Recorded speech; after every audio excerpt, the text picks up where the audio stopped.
ಬೀದಿನ ಅಥವಾ ಝೂನ? ಮಾಲಾ ಕುಮಾರ್ ಮತ್ತು ಮನಿತಾ ಚೌಧರಿ ಅವರಿಂದ. ಸೋನು, ಮೋನು ಮತ್ತು ರೀನಾ ಆಟವಾಡಲು ಹೊರಗೆ ಹೋದರು. ಹೊರಗಿದ್ದಾಗ ಅವರು ಬೆಕ್ಕಿನ ಮರಿಯೊಂದನ್ನು ನೋಡಿದರು. ಅದು ದೊಡ್ಡ ಇಲಿಯತ್ತ ನೋಡುತ್ತಿತ್ತು. ಓ ನೋಡು, ಸೋನು ಕೂಗಿದ.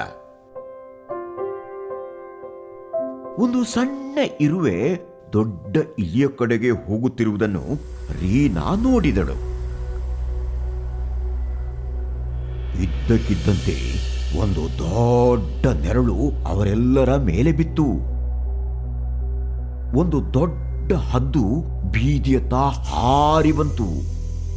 ಬೀದಿಯಲ್ಲಿ ಒಂದು ಸಣ್ಣ ಇರುವೆ, ಸಣ್ಣ ಬೆಕ್ಕಿನ ಮರಿ, ದೊಡ್ಡ ಇಲಿ ಮತ್ತು ದೊಡ್ಡ ಹದ್ದು ಇದ್ದವು. ಮೂವರು ಜಾಣ ಮಕ್ಕಳು ಈಗ ಏನ್ ಮಾಡುತ್ತಾರೆ? ಅವರು ತಮ್ಮ ಸಣ್ಣ ಕೈಗಳಿಂದ ಚಪ್ಪಾಳೆ ತಟ್ಟಿದರು.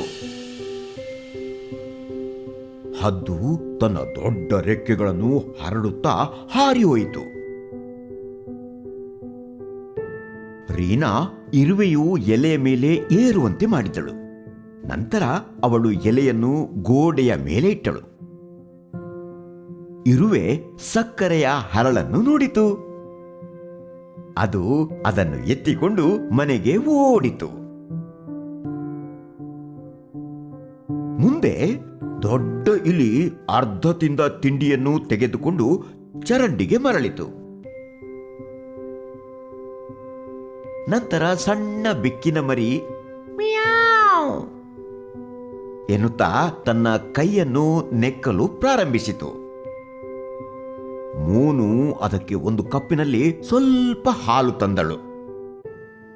ಮೂವರು ಮಕ್ಕಳು ಅವರೊಂದಿಗೆ ಆಟವಾಡುತ್ತಿದ್ದಂತೆ ಮರದ ಮೇಲೆ ಕುಳಿತಿದ್ದ ದೊಡ್ಡ ಹದ್ದು ಕಣ್ಣು ಮಿಟುಕಿಸಿ ದೂರ ಹಾರಿ ಹೋಯಿತು.